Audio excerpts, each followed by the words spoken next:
Saudamos a todos os nossos queridos amigos, a todos os nossos queridos irmãos em Cristo Jesus. Aqui estamos para mais uma live. É uma bênção podermos entrar em contato com os nossos irmãos. É uma bênção podermos estudar a Bíblia nesse tempo difícil como é, nesse tempo em que as igrejas estão fechadas, não é? Estão praticamente fechadas as igrejas, mas Deus está possibilitando você e eu para juntos estudarmos a palavra de Deus. Bendito seja Deus por esta tecnologia, por esta possibilidade, por esta janela que se abre para o mundo todo. Onde você estiver, você pode estudar a Bíblia conosco e orarmos juntos. Eu imagino que você tenha pedidos de oração. Hoje é quarta-feira. Hoje é um culto de oração. Hoje nós vamos estudar a palavra de Deus, mas nós queremos antes orar pelos pedidos que você tem. Eu aconselho que, se você não escreveu esse pedido num papelzinho, você escreva ainda esse pedido num papelzinho. E no momento da oração, você coloca este papelzinho na presença de Deus. Aquilo que é importante merece ser escrito. Portanto, se o que você tem a pedir para Deus é importante, escreva.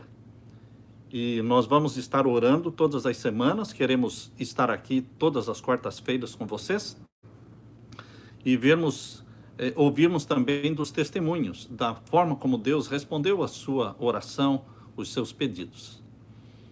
Então, se você tem um pedido a fazer, escreva num papelzinho. Eu convido você para cantar comigo. Vamos cantar aquela música Vaso. Eu quero ser um vaso novo, não é? Vamos cantar juntos, todos sabem, decora essa música? Eu quero ser, Senhor amado, como um vaso nas mãos do oleiro.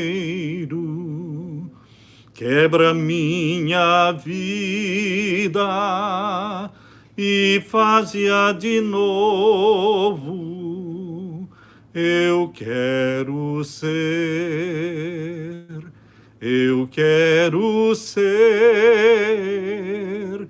um vaso novo. Faz teu querer, Senhor amado. És oleiro e eu este vaso. Quebra minha vida e faz-a de novo. Eu quero ser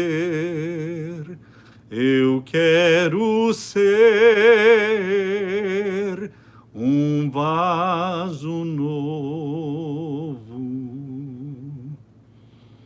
Este é o nosso sonho, este é o nosso pedido, ser um vaso novo. Deus é o oleiro.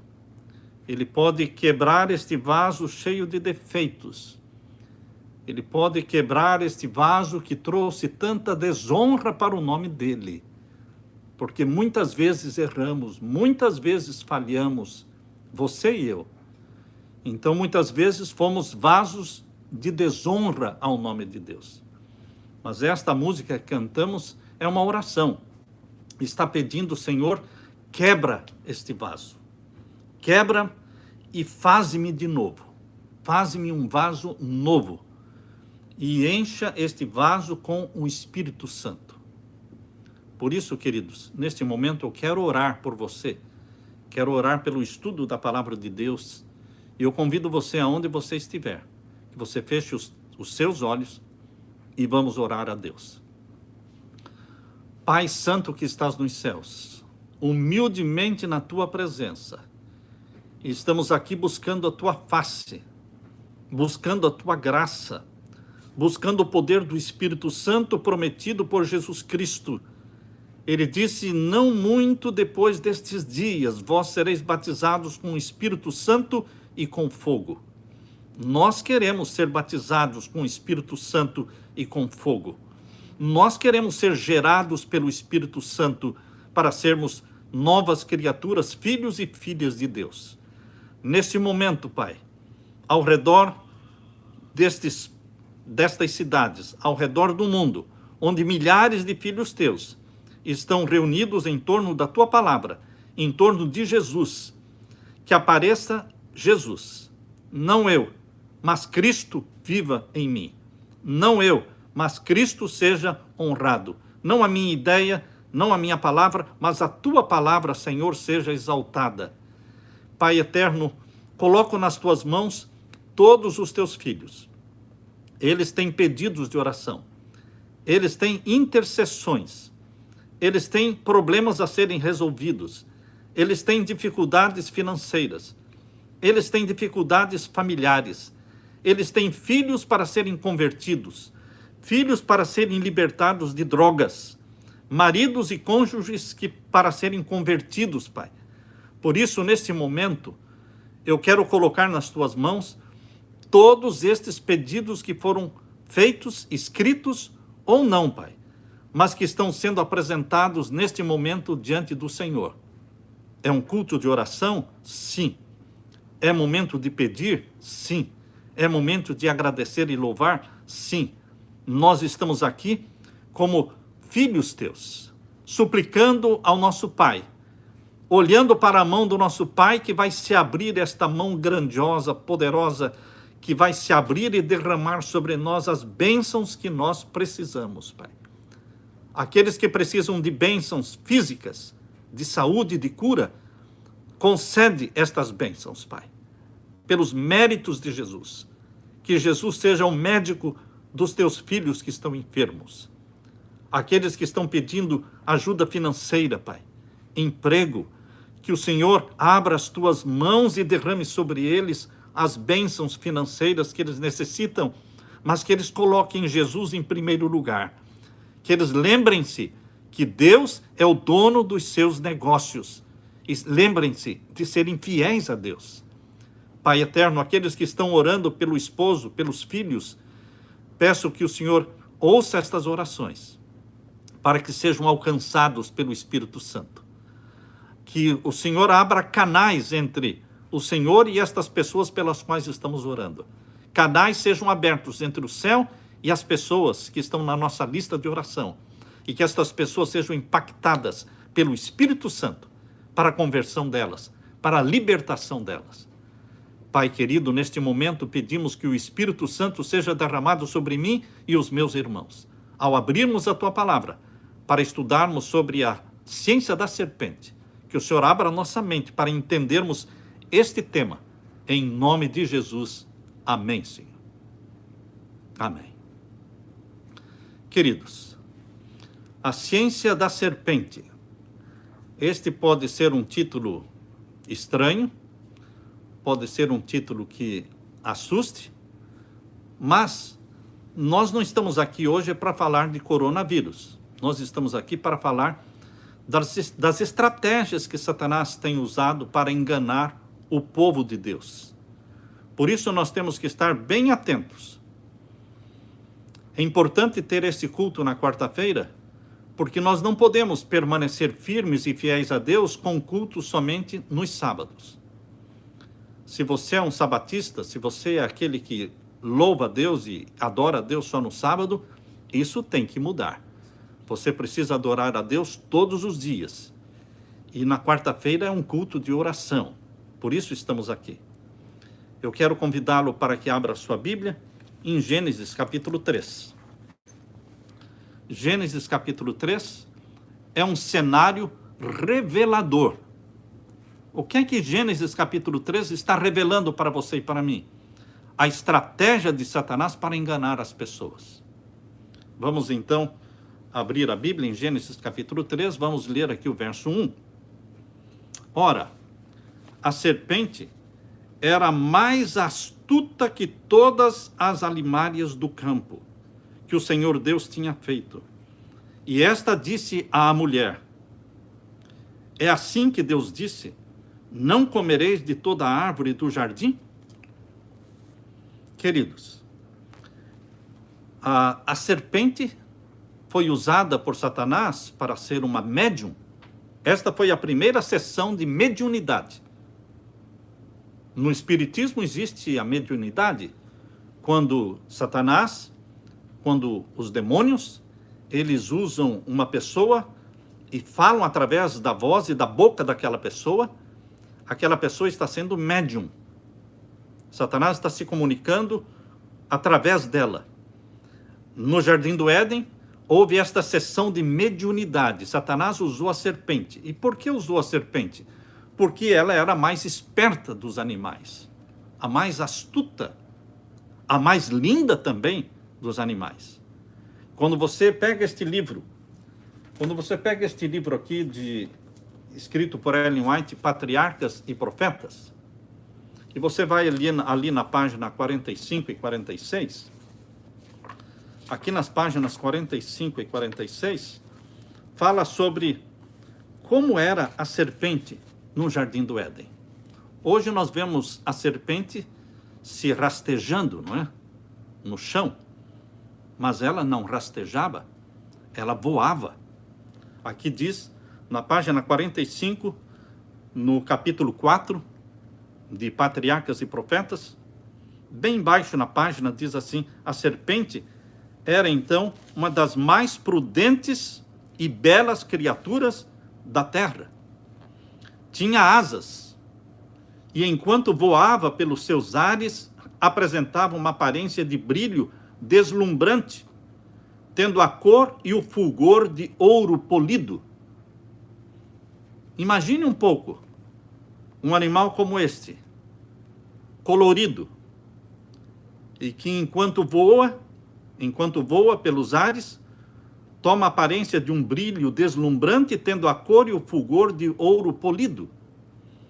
E a serpente pousando nos ramos, profusamente carregados da árvore proibida, e saboreando o delicioso fruto, porque a serpente, ela pousou nos ramos da árvore do conhecimento do bem e do mal, e apanhou um fruto daquela árvore e começou a comer, dando a entender que o fruto daquela árvore capacitou-a a falar. Ela, que era um animal que nunca fala, porque animais não falam, deu a entender que comendo daquele fruto, ela adquiriu o dom da fala. Isto chamou a atenção de Eva.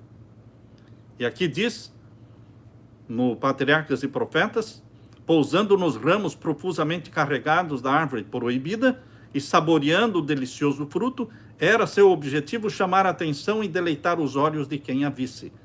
Assim, no jardim da paz, emboscava-se o destruidor a observar a sua presa. A presa era Eva. Queridos, a serpente voava.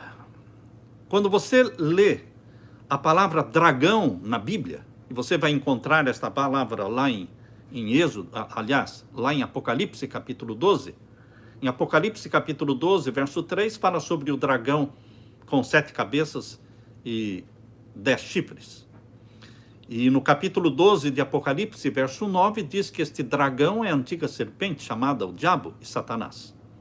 Então, queridos, o dragão é uma serpente com asas. Quando você lê a palavra dragão na Bíblia, imagine uma serpente alada, com asas. O Papa Paulo V e o Papa Gregório XIII escolheram como símbolo deles uma serpente com asas. E você pode me perguntar, por que é que um Papa iria escolher como seu símbolo uma serpente com asas? Há pessoas que gostam de serpentes, não é? Eu estudava a Bíblia com um casal e um dia me chamou a atenção. Eu vi um aquário, tipo um aquário, mas não era um aquário, era uma caixa de vidro e dentro uma serpente, uma cobra.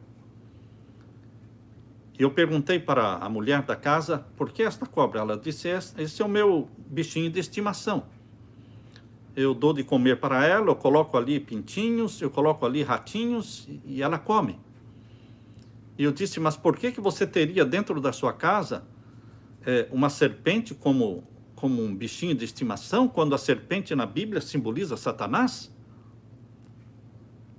Então, você quer continuar estudando a Bíblia comigo? Eu peço que você, então, leve esta serpente para a casa dos animais e entregue lá. E, queridos, realmente, nós não gostamos da serpente, porque ela nos lembra Satanás. A serpente com asas é chamada de dragão. E o Papa Paulo V e Gregório XIII escolheram como brasão papal uma serpente com asas. Aqui diz no capítulo 3, verso 1, ora, a serpente era mais astuta que todas as alimárias do campo que o Senhor Deus tinha feito, e esta disse à mulher, é assim que Deus disse, não comereis de toda a árvore do jardim? A serpente falou, mas animais não falam. Quem estava falando era Satanás. Queridos, Walt Disney, ele fez sucesso no mundo, fazendo os animais falarem. Os desenhos animados de Walt Disney. Ali, fala o cão, fala o ratinho, fala o pato, fala o coelho, os animais falam. Mas isso é mentira, porque animais não falam. Nós não podemos ensinar para as nossas crianças uma mentira, para que elas entendam que animais podem falar. Os animais não podem falar. Essa ideia de fazer os animais falarem surgiu lá no Jardim do Éden, mas não com Deus. E interessante que as primeiras palavras de Satanás, através da serpente, foi uma frase oposta daquilo que Deus falou. Ele começou a provocar Eva para que Eva o corrigisse, para que Eva fizesse uma correção ao que ele tinha acabado de afirmar. Porque quando Satanás falou, ele disse assim, não comereis de toda a árvore do jardim, não foi isso que Deus disse? Não comereis de toda a árvore do jardim? Eva rapidamente corrigiu, dizendo, não foi isso que Deus disse. Porque em Gênesis 2,16, diz exatamente o que Deus falou. Em Gênesis 2,16 diz assim, e ordenou o Senhor Deus ao homem, dizendo, de toda a árvore do jardim, comerás livremente. Eva então disse para Satanás, não, o que Deus disse, não é que eu não posso comer de todas as árvores, e sim que de toda a árvore do jardim comerei livremente, mas da árvore da ciência do bem e do mal, dela eu não devo comer. Queridos, no momento em que Eva foi corrigir Satanás, ela entrou em diálogo com Satanás. Um conselho, meu querido irmão, com Satanás não se conversa, com demônios não se conversa. Uma vez, quando eu era presidente em Fortaleza, na missão Costa Norte, veio uma fita, naquele tempo eram aquelas fitas cassete. Eles gravaram um endemoniado, um possesso, uma pessoa endemoniada, que falou, e eles gravaram tudo o que a pessoa falou, e então eles levavam de igreja em igreja esta fita cassete e faziam vigílias, ouvindo o testemunho do diabo na fita cassete, ouvindo, e passavam horas e horas em oração, e aquilo estava provocando um reavivamento. Então, quando esta fita chegou lá em Fortaleza, eles pediram permissão para mim, como presidente do campo, se eu permitiria que também aquela fita fosse usada nas igrejas, nas vigílias. Eu disse, de forma alguma, de maneira alguma. Nós não queremos reavivamento causado por Satanás. Nós não acreditamos naquilo que Satanás fala. Ah, pastor, mas esta fita está falando contra a televisão, contra as novelas, contra o uso da calça jeans. Então, queridos, eu disse de maneira alguma. Se vocês querem fazer vigília, façam vigília em torno da Bíblia, em torno dos livros do Espírito de profecia, mas não para ouvir a fita onde tem o testemunho de Satanás falando. Não se conversa com Satanás. Jesus não conversava com Satanás. Jesus expulsava os demônios, mas não dialogava com eles. Não batia papo com eles. Vocês entendem? Queridos, não se pode conversar com Satanás nem através dos livros que ele inspirou para serem escritos. Existem os evangelhos segundo Allan Kardec. Eu não sei se você já ouviu falar. Se nunca ouviu falar, melhor ainda. Uma vez eu cheguei na casa de um membro da igreja e eu encontrei lá o evangelho segundo Allan Kardec. E eu perguntei para ele: porque o que é que estes livros estão fazendo aqui, meu irmão? Não, eu estou conhecendo quais são os aspectos do evangelho que Allan Kardec destaca. Está sendo muito interessante. Eu disse para ele: você sabe que você está dialogando com Satanás? Não se dialoga com Satanás. Pare de ler isso. Queridos, nós não podemos parar para dialogar com o inimigo. Quando você lê livros que foram inspirados por ele, você está dialogando com ele. Mas o que o senhor quer falar com isso, pastor? Eu quero falar de Freud. Sigismund Freud. Sigismund Freud, o pai da psicanálise, ele colecionava estatuetas antigas, estatuetas egípcias e de outros países, estatuetas que eram divindades. E na casa dele, no escritório dele, estava ali muitas estatuetas. E em cima da mesa dele, ele tinha uma especial, que era a estatueta de Ísis. Ísis é a deusa lua egípcia. Uma deusa que ele adorava. Freud, ele estava totalmente envolvido com o ocultismo. Freud, ele era viciado em drogas. Freud, ele escrevia sob a influência de entidades espíritas. E, queridos, envolvido com o ocultismo, também estava o sucessor de Freud, Carl Jung. Carl Jung. Também ele era ocultista, ateu. Ele escrevia sob... Ele tinha um espírito guia que ele chamava de Filemon. Filemon era o espírito guia de Carl Jung. Queridos, eu vou parar para ler Carl Jung? Eu vou pegar nas minhas mãos um livro que foi escrito, sendo ditado por um guia espírita, uma entidade espírita com o nome de Filemon? Queridos, nós não podemos nos colocar sob a influência de Satanás. Você pode ser naive, você pode ser ingênuo, achando que isso não faz mal, mas não se brinca com Satanás. Você não se expõe a Satanás. Assim também, queridos, como eu não posso pedir que as pessoas estudem os evangelhos segundo Allan Kardec para conhecerem o espiritismo, eu não posso fazer esse pedido para você, seria um pecado meu. Assim também, quando as faculdades cristãs de psicologia pedem para que os seus alunos estudem Freud, os escritos de Freud, estudem os escritos de Carl Jung, o que você acha? Estão colocando a mente daqueles alunos, mentes jovens, em contato com entidades espíritas, guias espíritas, que inspiraram aqueles livros. Você pode achar estranho o que eu estou falando, mas esta é a verdade. Esta é a verdade. Você não deve ler essa literatura e achar que está tudo bem. Não está tudo bem, porque a mente é facilmente invadida quando você permite. Quando você permite que a sua mente seja invadida, ela será invadida. Porque a mente do ser humano é uma cidadela fechada. A mente do ser humano é uma cidadela fechada. A mente do cristão é uma cidadela fechada.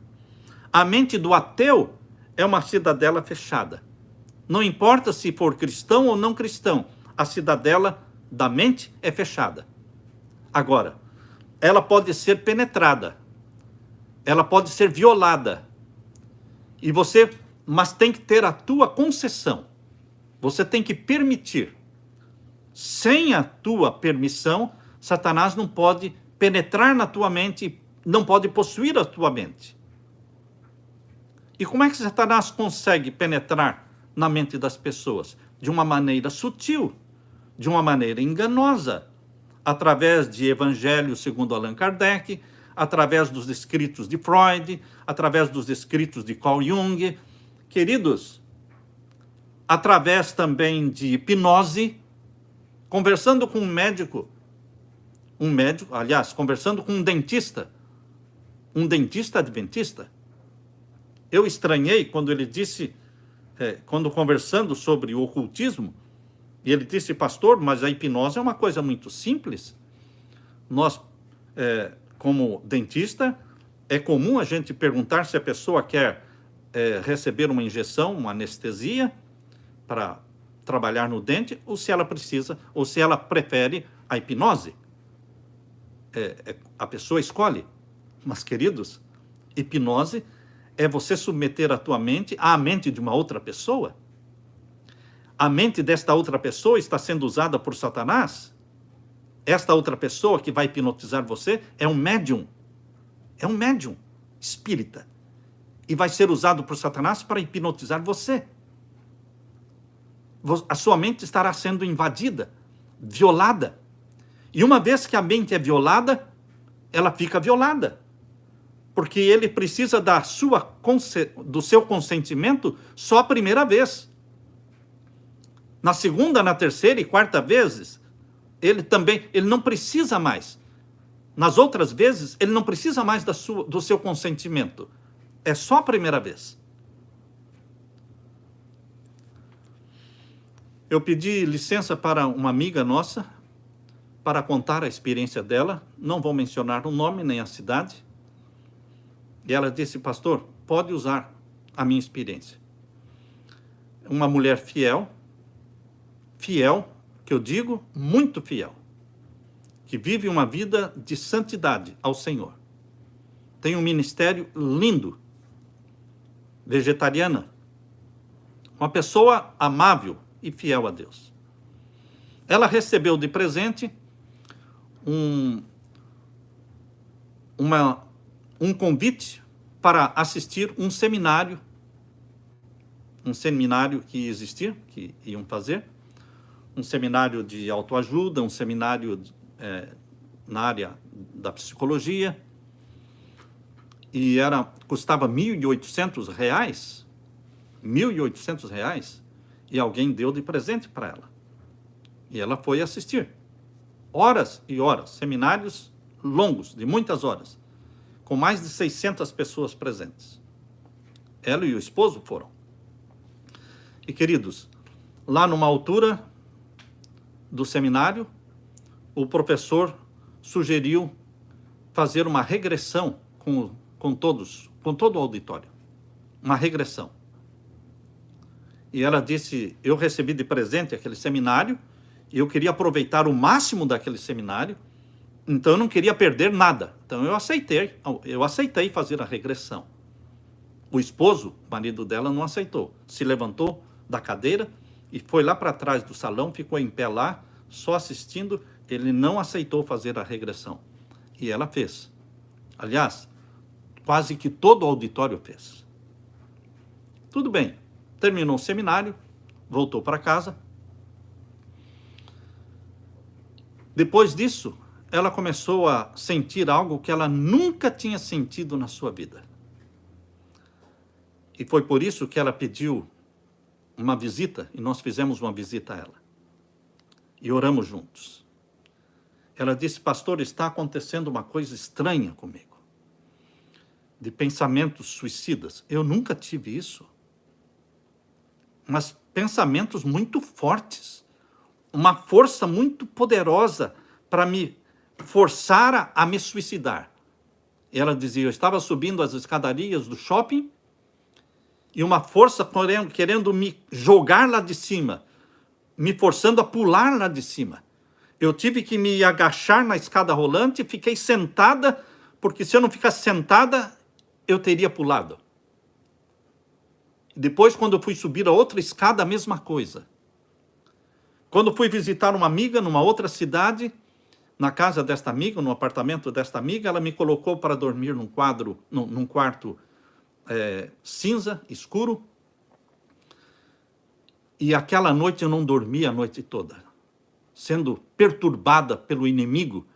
E era um prédio, e a força me dizia, se jogue, se lance deste prédio, pule deste prédio. Pastor, o que está acontecendo comigo? Eu perguntei para ela, por acaso, você teve alguma experiência com hipnose ou com mediunidade? Ela disse, não. A única coisa que eu me lembro é um seminário que eu assisti, e lá nesse seminário o professor fez um momento de regressão com todos os alunos, e eu participei. Eu disse, é isto que aconteceu. A tua mente foi invadida. A tua mente foi violada. E agora, pastor? Existe solução? Existe. Jesus. Só Jesus pode blindar a tua mente de novo. Só Jesus pode blindar a tua mente. Você deve pedir perdão para Jesus pelo que você fez. Pedir perdão por ter submetido a tua mente à mente de um outro ser que você desconhecia quem era e que foi usado por Satanás para penetrar na tua mente. Oramos com ela, impusemos as mãos sobre ela, ungimos com óleo, com azeite, para que ela seja curada e a mente dela seja blindada pelo poder do Espírito Santo. Por isso, meus queridos, nós não podemos brincar com a serpente. A ciência da serpente é penetrar na mente das pessoas através de filmes, através de novelas, através de músicas, através de literaturas, de autores inofensivos, mas não são inofensivos, autores que muitas vezes levam o nome de autores cristãos, como C.S. Lewis. Aparece muitas vezes citações de C.S. Lewis nas lições da escola sabatina. Queridos, porque é um autor cristão. Aliás, é o escritor cristão mais famoso que existe no mundo. Mas C.S. Lewis, ele era ocultista, ele era teosofista. E quando ele se converteu para a igreja anglicana, e ele trouxe com ele todo o mundo oculto dele. E ele escreveu livros sobre ocultismo, e o mais famoso deles é Crônicas de Nárnia.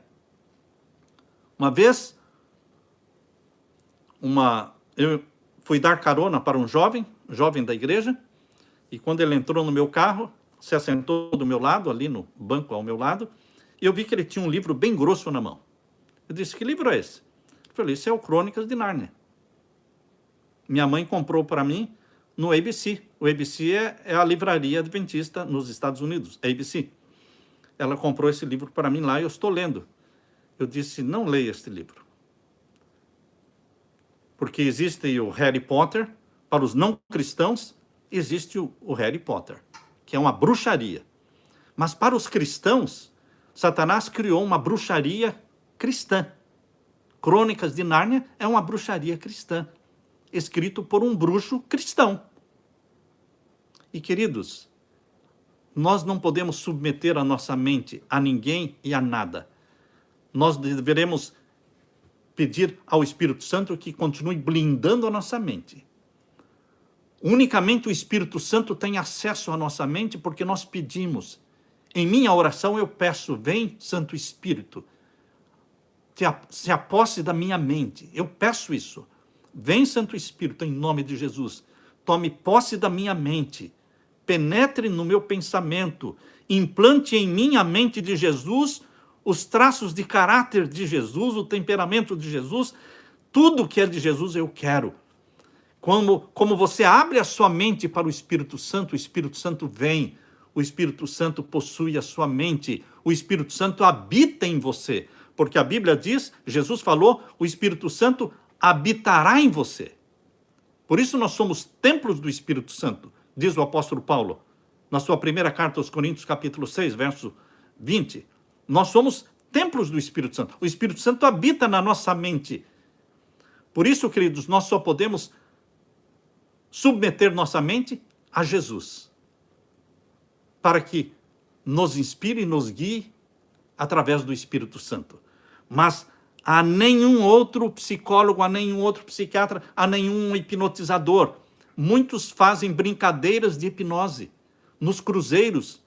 Uma vez, fazendo um cruzeiro com a Leila, nós vimos que existia uma sessão lá que as pessoas foram chamadas, 15 pessoas lá para o palco, e as 14 pessoas foram hipnotizadas. E a Leila e eu falamos, vamos sair daqui. Uma não foi. Então ele mandou que aquela pessoa voltasse para o auditório. Mas 14 foram hipnotizadas. E se tornaram marionetes na mão dele. Ele começou a brincar com aquelas pessoas. Queridos, esta é uma estratégia de Satanás. Você não pode submeter a sua mente à hipnose, à regressão, mesmo que seja por brincadeira. Não pode brincar com Halloween, achando que Halloween é uma festa folclórica e que vestir as crianças de diabinho, vestir as crianças de bruxinhas, que isto é uma brincadeira. Não, queridos, isso não é brincadeira. Isto é sério. Satanás se aposta da mente das crianças. Agora, voltando para Gênesis capítulo 3, nós lemos aqui o capítulo 3 e o verso 3 e 4. Mas do fruto da árvore que está no meio do jardim, disse Deus, não comereis dele, nem nele tocareis para que não morrais. Então a serpente disse à mulher, certamente não morrereis. Deus disse, aquele que pecar, morre. Satanás diz, não morre. Não existe morte. Esta é outra estratégia de Satanás.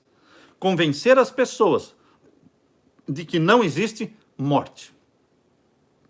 E quando as pessoas morrem, e ninguém pode negar que elas estão mortas ali, Satanás inventou uma outra mentira. Morreu só o corpo. A alma continua viva, o espírito continua vivo. E no espiritismo ensina-se que tem as reencarnações. Queridos, na Bíblia existe ressurreição, que é o ato de Deus ressuscitar os mortos. Na Bíblia não existe reencarnação. Isso existe no espiritismo, existe no budismo, existe no hinduísmo, nas religiões não cristãs. Mas na Bíblia não existe reencarnação, existe ressurreição, que é o poder de Deus de dar vida a alguém que já morreu. Jesus ressuscitou várias pessoas. Jesus mesmo ressuscitou dos mortos. E nós, se morrermos, seremos ressuscitados para a vida eterna. Esta é uma das estratégias. Nas estratégias satânicas, ele usou os desenhos animados de Walt Disney, mostrando que não existe morte. Porque nos desenhos animados, aqueles artistas, aqueles heróis, nunca morrem. Eles caem de um prédio, ou um carro passa por cima, mas eles se levantam e continuam andando. Os desenhos animados ensinam que não existe morte. Mas a palavra de Deus diz em Ezequiel capítulo 18, verso 4, a alma que pecar, essa morrerá. Em Gênesis capítulo 3, verso 5, diz assim, Gênesis 3, 5, porque Deus sabe que no dia em que dele comerdes, se abrirão os vossos olhos e sereis como Deus, sabendo o bem e o mal. Satanás despertou em Eva o desejo de ter o terceiro olho. Você e eu temos 2 olhos. Estes nossos olhos devem estar voltados para o nosso Senhor Jesus e para o estudo da Bíblia e do espírito de profecia. Mas Satanás tem despertado nos seres humanos o desejo de ter um terceiro olho, bem aqui no centro, no meio da testa. o terceiro olho. Este terceiro olho aparece na pirâmide inacabada. Se você pega a nota de dólar, atrás da nota de $1, existe a pirâmide inacabada. Essa pirâmide inacabada tem no topo dela um olho, chamado de o olho que tudo vê. Não é outro olho, senão o olho de Lúcifer. É o olho de Lúcifer. Esta pirâmide inacabada representa a nova ordem mundial que ainda não foi implantada. Quando a nova ordem mundial for implantada, a pirâmide inacabada não estará mais inacabada. Ela será completada pelo olho que tudo vê. Quem completa a pirâmide inacabada é o olho que tudo vê, o olho de Lúcifer. Porque a nova ordem mundial estará sob a direção de Lúcifer. Queridos, por isso estão destruindo a velha ordem mundial. Por isso estão destruindo o velho sistema de governo em todos os países do mundo. Em todos os países do mundo, a velha ordem mundial, o velho sistema de governo estão sendo destruídos para que a humanidade receba de mãos abertas, de coração aberto, a nova ordem mundial que será proposta pelo Vaticano, que já está sendo proposto por dezenas de livros, queridos. Dezenas de livros sobre nova ordem mundial. Este é o selo dos Estados Unidos. O selo dos Estados Unidos é a nova ordem mundial, a pirâmide inacabada, com o olho de Lúcifer em cima, e no pé da pirâmide está escrito Novus Ordem Seclorum, ou seja, nova ordem mundial. Isso foi aprovado pelo Congresso americano em 1782. E foi introduzido este selo americano na nota de $1 em 1935. E por que o nosso sistema de governo no mundo todo está indo à bancarrota?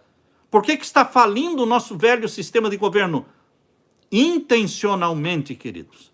Intencionalmente está sendo feito para implantar, para se justificar uma nova ordem mundial, um novo sistema de governo. Queridos, este olho, o terceiro olho, foi o que Satanás ofereceu para Eva lá no Jardim do Éden. Este terceiro olho é o olho do conhecimento. É o que a maçonaria oferece para as pessoas que entram para a maçonaria.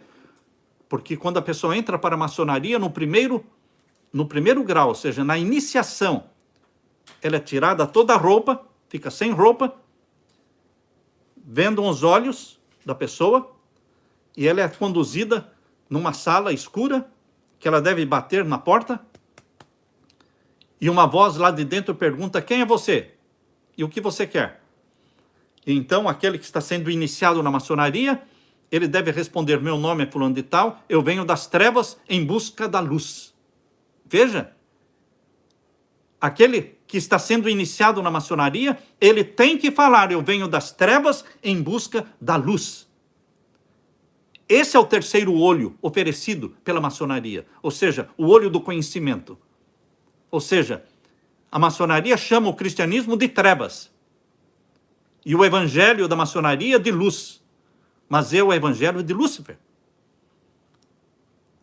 Queridos, o olho que tudo vê é uma adoração à serpente. Vocês já perceberam que a serpente se tornou símbolo da vida?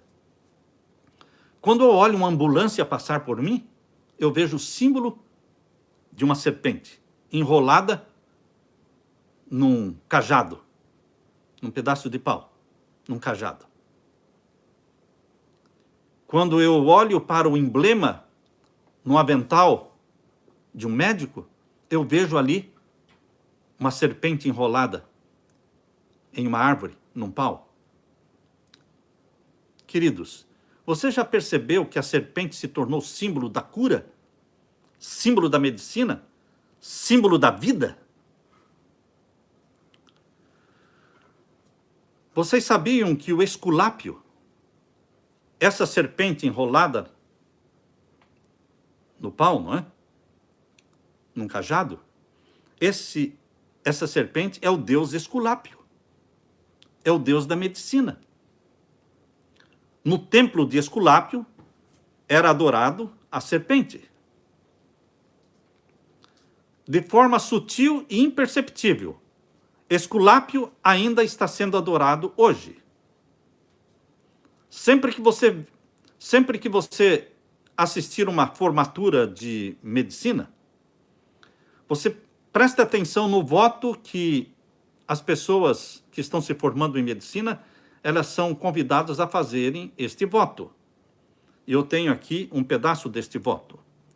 O voto recitado nas formaturas de medicina ainda traz os nomes de Esculápio, de Apolo, de Rígia e de Panaceia, deuses, divindades do passado, mas todas estas divindades com diferentes nomes são divindades que escondem a serpente por trás.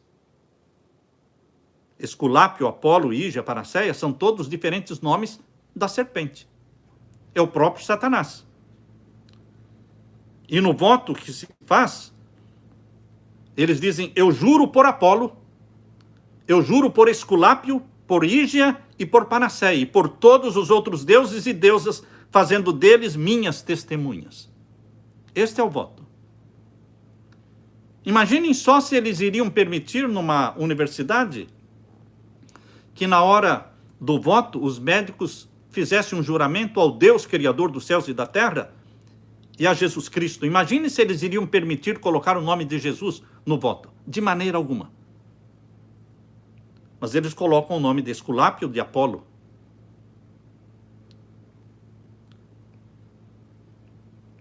A serpente quer ser adorada. A qualquer custo, a serpente quer ser adorada. Não importa para Satanás se você tem consciência de que está adorando a ele. Se você sabe ou não sabe. Não importa para Satanás se você é ignorante quanto ao assunto ou se você é consciente quanto ao assunto. O importante é que ele quer ser adorado, consciente ou inconscientemente.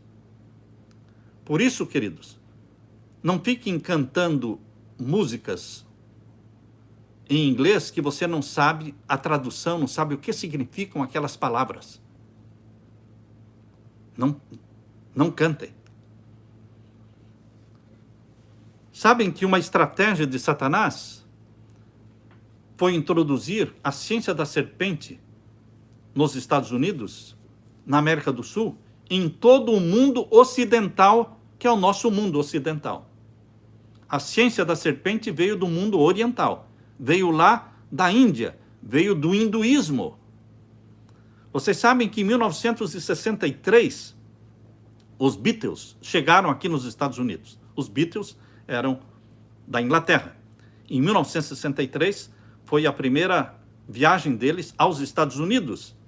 E depois de uma triunfante introdução no show de Ed Sullivan, o som britânico dos Beatles se apossou dos americanos de forma estrondosa.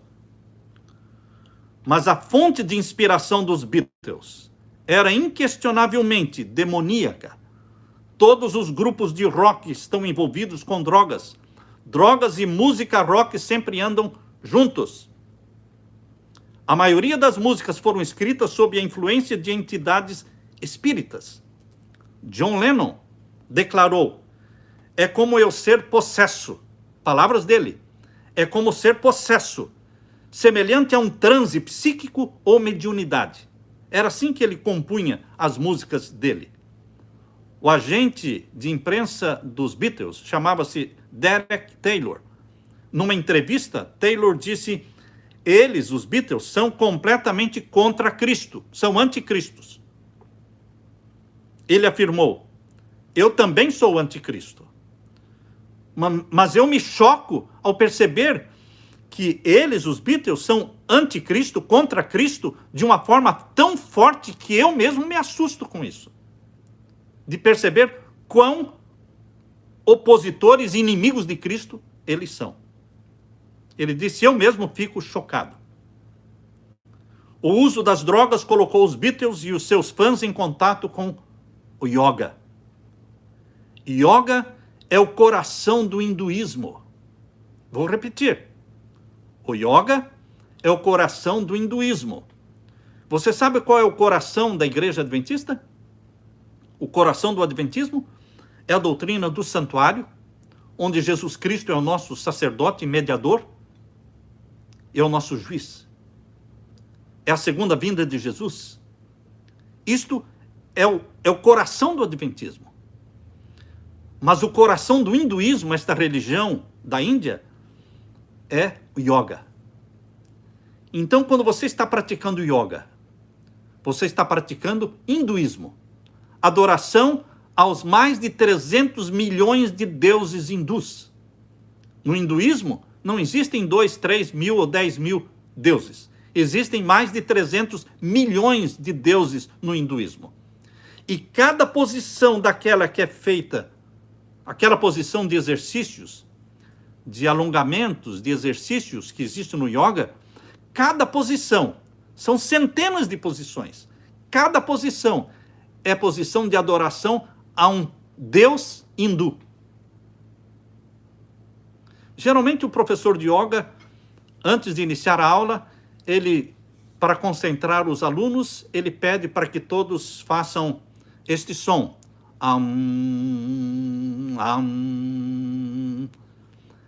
O-M, Om, é o Deus Sol.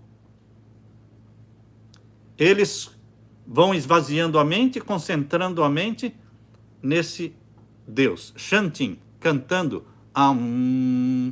Queridos, nada é inofensivo. A meditação transcendental foi ensinada para John Lennon, para os Beatles. Eles se tornaram seguidores de Maharishi Yogi e começaram a praticar a meditação transcendental através do yoga. Vocês lembram do filme? Então, Satanás usou os Beatles para introduzir. Os Beatles foram profetas do hinduísmo, profetas do yoga. Foi aí que começou a penetrar no mundo ocidental o yoga. E depois através da indústria do cinema. Vocês se lembram do famoso filme Guerra nas Estrelas? Vocês se lembram de quando a espaçonave de Luke Skywalker encalhou no pântano e ele não podia mais tirar? Então ele encontrou um ser estranho, de origem desconhecida, um ser esquisito, chamado Yoda, e foi Yoda que conseguiu desencalhar a espaçonave de Luke Skywalker. E como é que Yoda conseguiu? Se você pegar o nome Yoda e trocar a letra, tirar o D, colocar o G, você descobre o segredo do poder dele.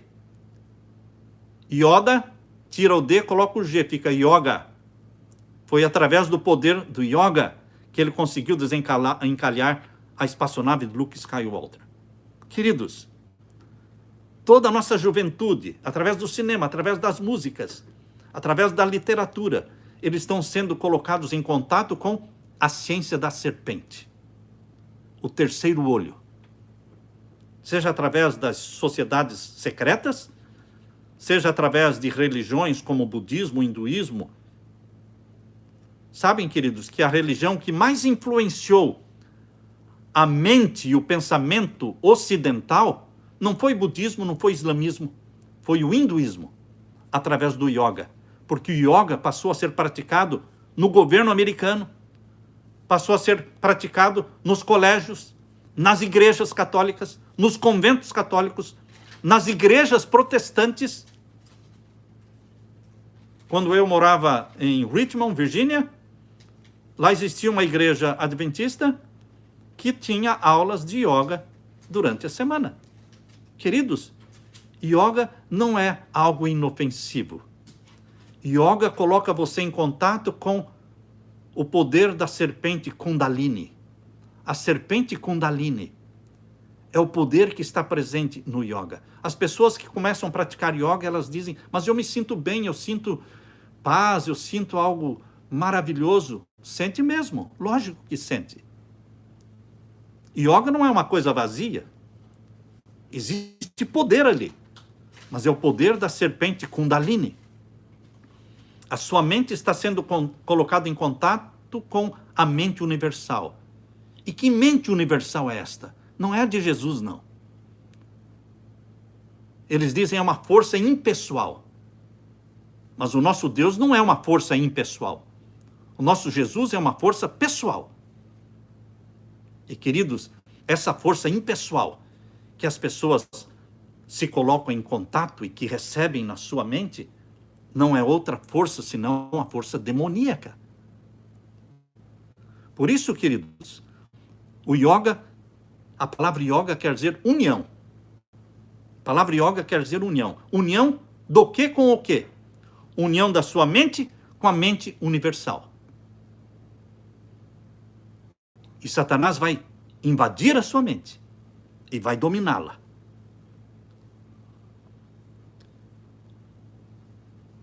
No hinduísmo existem mais de 300 milhões de deuses, mas os três principais são, todos se referindo à adoração ao Deus Sol. Brahma, que é o Sol quando ele nasce. Shiva, que é o Sol ao meio-dia. E Vishnu, que é o Sol quando ele se põe. Veja que tudo é adoração ao Sol. Queridos, no Vaticano também tudo é adoração ao Sol. Tudo é adoração ao Sol. A praça que existe ali na Basílica de São Pedro é um grande e enorme sol, que tem bem no centro do sol da Basílica de São Pedro, da praça da Basílica, bem no centro está o obelisco, que é o símbolo do deus sol egípcio, chamado Osíris. Tudo gira em torno do deus Sol. A Basílica de São Pedro não é outra coisa senão uma basílica, é o templo à serpente. Quando você entra na basílica, a coisa mais importante que você vê lá na frente, bem no centro da basílica, lá na frente do trono de Pedro, você vê 4 colunas enormes. 4 colunas enormes, bem altas, pretas, serpenteadas. 4 colunas serpenteadas. É o que mais chama a atenção quando você entra. Por que 4 colunas serpenteadas, pretas, em torno do trono de Pedro? Queridos, porque ali é o templo à serpente. Basílica, lembre-se que existe na Bíblia um nome, basilisco. Você já leu na Bíblia? Basilisco é um outro nome que se dá à serpente. Embora algumas pessoas dizem que basílica tem a origem de Basileia, mas também está ligada a basílico, a basilisco. Basílica está ligado também com basilisco, que é serpente. É o templo da serpente. Queridos, por isso o Papa Paulo V e Gregório XIII tinha como símbolo a serpente alada. Nós precisamos terminar. Nosso tempo já se foi. Quando eu estive em Connecticut, fazendo palestras, uma irmã me procurou e disse: pastor, eu não falei sobre yoga, falei sobre profecias. Ela disse, pediu para falar comigo após o culto. Ela disse: eu tenho sérios problemas de coluna. E eu engravidei, e agora está complicando mais ainda as dores na minha coluna. Então, eu fui aconselhado a fazer alguns exercícios de yoga para aliviar. O que o senhor acha? Então, eu expliquei para ela. Cada posição do yoga é uma posição de adoração a um deus do hinduísmo. Porque yoga é a união da sua mente com a mente universal, que não é a de Jesus, é de Satanás. Ela agradeceu. Outra irmã disse para mim: foi muito bom o senhor ter falado, porque na semana que vem eu ia iniciar as minhas aulas de yoga. Não vou mais. Bendito seja o Senhor Deus. Queridos, nós vivemos num tempo em que o mundo está em trevas. Mas Jesus Cristo é a nossa luz. Só Jesus pode te livrar, porque Ele é a nossa luz. Eu quero terminar lendo para você o Salmo 27. O Salmo 27 fala que no meio deste mundo de trevas, o Senhor é a nossa luz. Abra sua Bíblia no Salmo 27.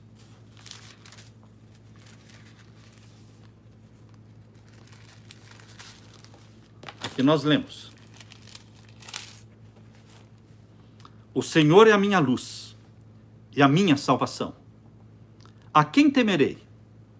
O Senhor é a força da minha vida. De quem me recearei? Louvado seja Deus, porque Ele é a nossa luz. A Bíblia é lâmpada para os nossos pés e luz para o nosso caminho. Por isso não precisamos andar em trevas e nem sermos ignorantes com relação a todos estes assuntos e estratégias da serpente. Verso 3 diz aqui: ainda que um exército me cercasse, o meu coração não temeria. Você anda temeroso, assustado com tudo o que está acontecendo no mundo? Tranquilize-se, meu irmão. Descanse nos braços de Jesus. Confie nele. Você é a menina dos olhos de Deus.